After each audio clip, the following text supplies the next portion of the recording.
sehingga pelayanan rumah sakit kepada masyarakat menjadi semakin baik.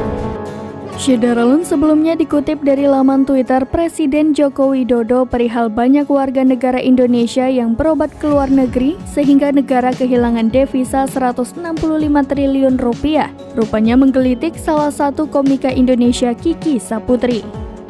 Kiki Saputri melalui akun Twitternya menceritakan pengalaman mertuanya yang mengalami masalah pendengaran. Berobat di Indonesia, menurut Kiki, mertuanya didiagnosis stroke kuping. Kemudian dilakukan tindakan suntik, namun kondisinya tak kunjung membaik, bahkan semakin parah. Tak mau kondisinya semakin parah, mertuanya pun berobat ke rumah sakit di Singapura. Setelah didiagnosa di sana, dokternya menyampaikan bahwa mertuanya hanya flu dan bindeng di telinga, sehingga sekarang sudah sembuh. Hal tersebut mendapatkan banyak tanggapan dari netizen serta menuai pro dan kontra. Sebelumnya, melalui akun Twitternya, Presiden Joko Widodo menulis tentang sejumlah WNI yang memutuskan berobat ke luar negeri. Hampir 2 juta orang Indonesia masih memilih berobat ke luar negeri setiap tahun.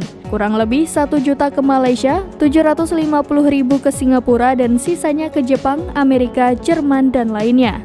Akibat hal tersebut, Indonesia kehilangan devisa 165 triliun rupiah karena modal keluar. Dalam tweet berikutnya, Jokowi menyampaikan bahwa hal itu menjadi alasan pemerintah untuk kemudian memberikan dukungan terhadap pembangunan rumah sakit berstandar internasional.